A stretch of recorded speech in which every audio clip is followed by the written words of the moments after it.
સમાચારમાં આગળ વાત કરીશું તો છોટાઉદેપુર જિલ્લાના નસવાડી તાલુકાની આંગણવાડી નંબર 4 હાલ અંબે માતાની ધર્મશાળામાં ચાલી રહી છે, કારણ કે તેનું મૂળ બિલ્ડિંગ સંપૂર્ણ રીતે જર્જરિત થઈ ચૂક્યું છે।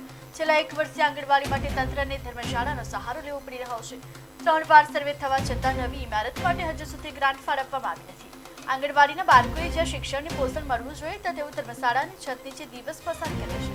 નસવાડી તાલુકામાં ઘણી જગ્યાએ આંગણવાડીઓના મકાન અસ્તિત્વમાં જ નથી। છોટાઉદેપુર જિલ્લાના 6 તાલુકામાં 118 આંગણવાડીઓ ભાડાના મકાનમાં તો 359 આંગણવાડીઓ ગ્રામજનોના મકાનમાં ચાલી રહી છે। જ્યારે સરકારે પાયાના શિક્ષણ પોષણ માટે અનેક યોજનાઓ અમલમાં મૂકવાનો દાવો કર્યો છે, ત્યારે ચોખ્ખી હકીકત એ છે કે વિકાસના મોટા પાસાઓ ફક્ત કાગળ પર જ છે।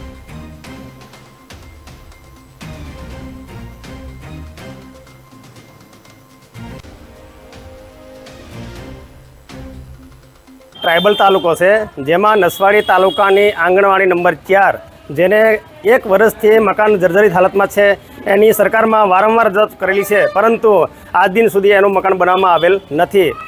मजबूर थईने नसवाड़ी तालुका नंबर 4 नी आंगणवाड़ीना बाळकोने एक धर्मशाळाना रूम में बेसाडवा पड़े छे।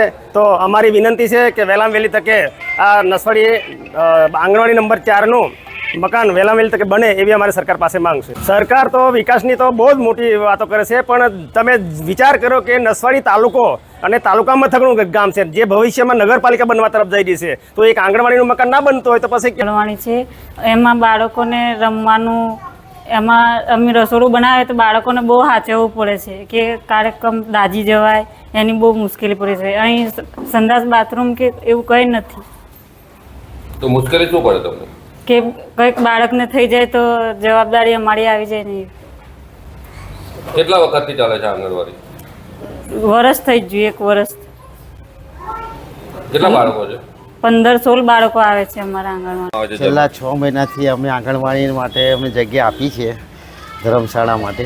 કોઈ પગાર ભાડા વગર અમારે કોઈ એવો હેતુ નહીં કે ભાડાનો છે, છોકરાનું શિક્ષણ ન બગડે એટલા માટે મુફત અમે આયોજન સેવા કરી છે।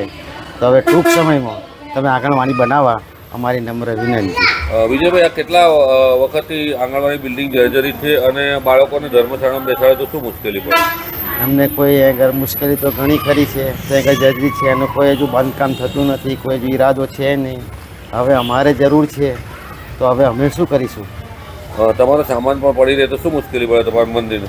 હવે કોઈ બાળક કોઈ સામાન્ય અડે, કોઈ વસ્તુ વાગી જાય તો બેન શું કરશે એનો જવાબ